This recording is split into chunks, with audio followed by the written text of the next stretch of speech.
Hello students, it's Anuradha ma'am here. Welcome to my YouTube channel made concept easy. आज के video lecture में class 12 psychology का chapter 8 psychology and life का last topic explain कर रही हूँ। आज मैं आपको दो टॉपिक एक्सप्लेन करूंगी। पहला है फैक्टर्स अफेक्टिंग हेल्थ और दूसरा है इम्पैक्ट ऑफ व्यूइंग टेलीविजन।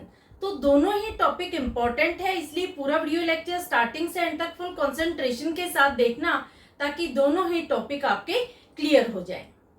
देखो, लास्ट वीडियो लेक्चर में मैंने आपको हेल्थ के बारे में बताया था कि एक पर्सन अगर फिजिकली फिट है तो आप उसे हेल्दी कंसिडर नहीं कर सकते, क्योंकि WHO के अकॉर्डिंग एक पर्सन का फिजिकली फिट होने के साथ साथ मेंटली और साइकोलॉजिकली फिट होना भी नेसेसरी है, मैंडेटरी है। तो एक पर्सन को हम हेल्दी जब कहेंगे जब वो फिजिकली, साइकोलॉजिकली, स्पिरिचुअली और सोशली फिट होगा, तो हम कहेंगे एक पर्सन हेल्दी है।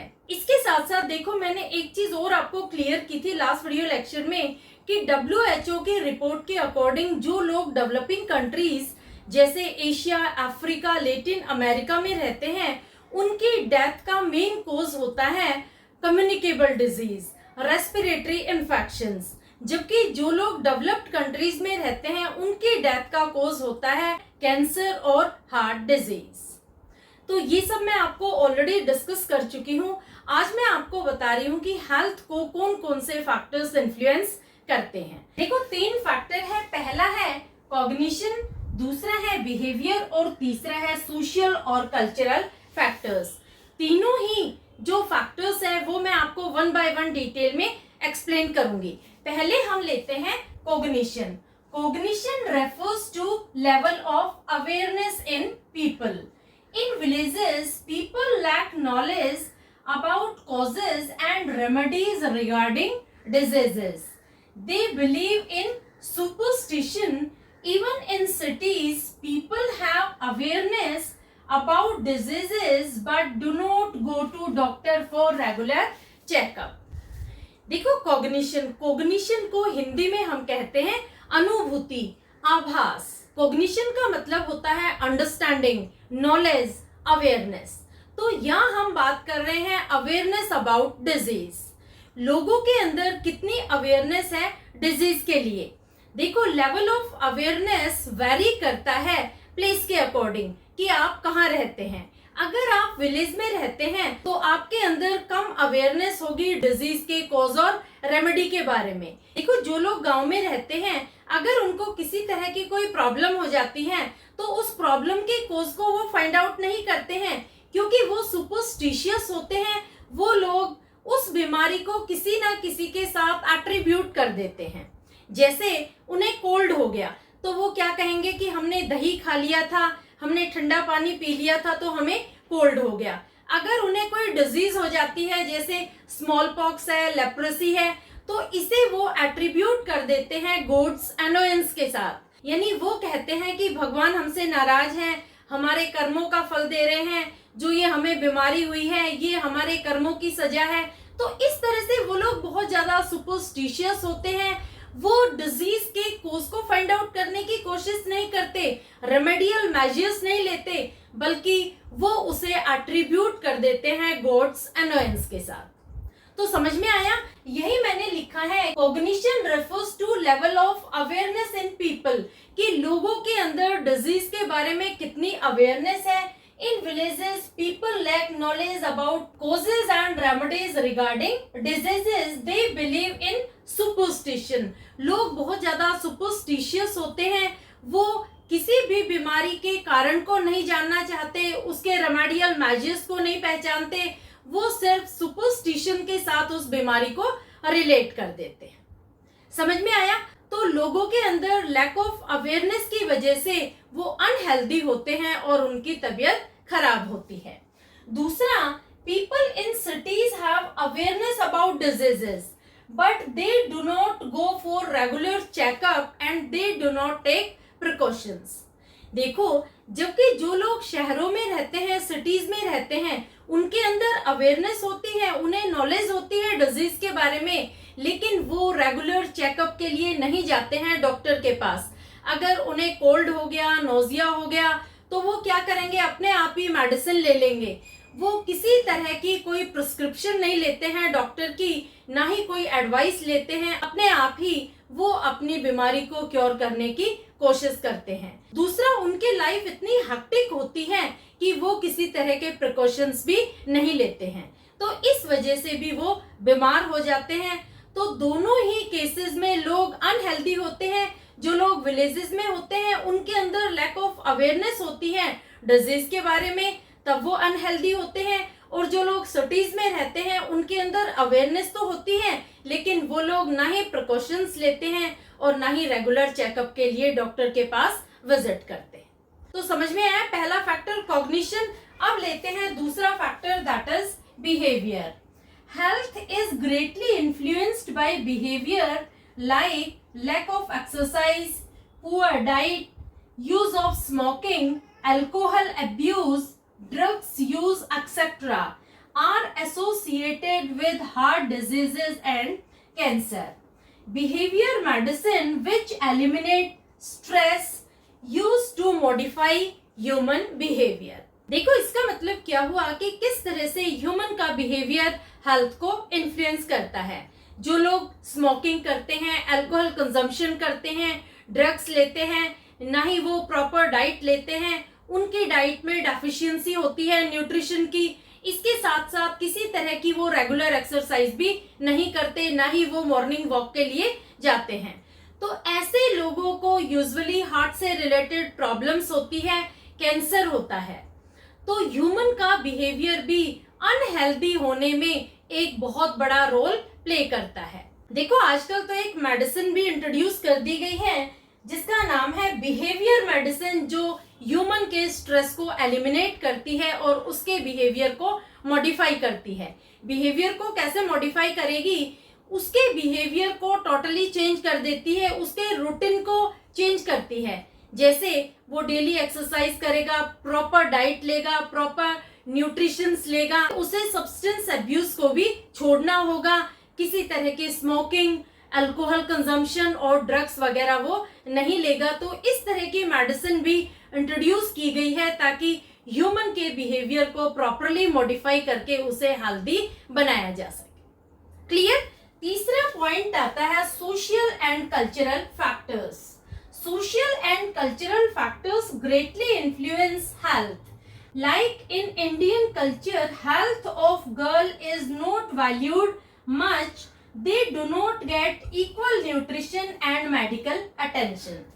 देखो सोशल और कल्चरल फैक्टर्स ये बहुत इंपॉर्टेंट फैक्टर है जो हेल्थ को इन्फ्लुएंस करते हैं। देखो इंडियन कल्चर में जो गर्ल चाइल्ड होती हैं, जो विमेन होती हैं, उनकी हेल्थ को ज्यादा वैल्यू नहीं दी जाती, ना ही उनको प्रॉपर न्यूट्रिशन मिलता है और ना ही उनको मेडिकल अटेंशन मिलती है as compare to male child और मैन। अगर कोई लड़की बीमार हो जाती है या कोई वुमेन बीमार हो जाती है तो उसको जब तक मेडिकल अटेंशन प्रोवाइड नहीं की जाती, जब तक कि वो बिल्कुल सीरियस स्टेज पर ना पहुंच जाए। तो ये क्या है? ये कल्चरल फैक्टर्स है। हमारे कल्चर में मेल और फीमेल में डिस्क्रिमिनेशन किया जाता है। मेल चाइल्ड पर प्रॉपर अटेंशन दी जाती है, उसको प्रॉपर न्यूट्रिएंट्स दिए जाते हैं, उस पर मेडिकल अटेंशन भी दी जाती है। अगर लड़के को जरा सा बुखार आ जाएगा, जरा सी खांसी आ जाएगी तो पेरेंट्स तुरंत दौड़ के लेके जाएंगे उसको डॉक्टर के पास। और अगर लड़की को सीवियर फीवर है, बहुत दिनों से वो परेशान है, तब भी पेरेंट्स इस चीज को इग्नोर कर देते हैं। तो ये क्या है? ये कल्चरल फैक्टर्स है, सोशल फैक्टर्स है जो हेल्थ को इन्फ्लुएंस करते हैं और स्पेशली फीमेल हेल्थ को इन्फ्लुएंस करते हैं। फीमेल अगर घर में बीमार है तो वो बीमारी में ही घर के सारे काम करती रहेगी, उसकी बीमारी को इग्नोर कर दिया जाएगा, उसे तब तक नहीं दिखाया जाएगा डॉक्टर के पास जब तक कि वो सीरियस स्टेज पर ना आ जाए। तो जो ये इग्नोरेंस और नेग्लिजेंस है फीमेल चाइल्ड के लिए और वुमेन के लिए, ये भी एक बहुत बड़ा कल्चरल और सोशल फैक्टर है जो हेल्थ को इन्फ्लुएंस करता है। क्लियर? तो होपफुली तीनों ही फैक्टर्स आपको समझ में आ गए होंगे। पहला क्या है? कॉग्निशन, दूसरा है बिहेवियर और तीसरा है सोशल और कल्चरल फैक्टर्स जो हेल्थ को इन्फ्लुएंस करते हैं। क्लियर? अब मैं आपको दूसरा टॉपिक बता रही हूँ, इम्पैक्ट ऑफ टेलीविजन व्यूइंग।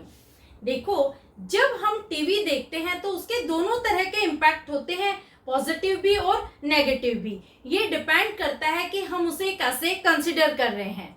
लेकिन यहाँ पर हम बात करेंगे टेलीविजन व्यूइंग ऑफ चिल्ड्रन, क्योंकि जो बच्चे होते हैं वो टीवी पर जो भी चीज देखते हैं उसे रियल समझ लेते हैं। उनके माइंड पर टीवी देखने से क्या इम्पैक्ट होता है वो मैं आज डिस्कस करूंगी।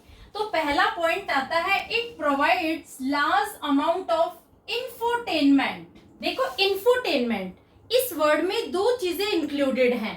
इन्फो का मतलब हो गया इंफॉर्मेशन और टेनमेंट का मतलब हो गया एंटरटेनमेंट। तो टीवी एक ऐसा चैनल है जिसमें हमें दो चीजें मिलती है, एक तो प्रॉपर इंफॉर्मेशन मिलती है एंटायर वर्ल्ड से और दूसरा प्रॉपर एंटरटेनमेंट होता है। तो ये टीवी का एक पॉजिटिव पॉइंट है, क्योंकि ये बच्चों का एंटरटेनमेंट करवाता है और बच्चों की नॉलेज को एनहेंस करता है।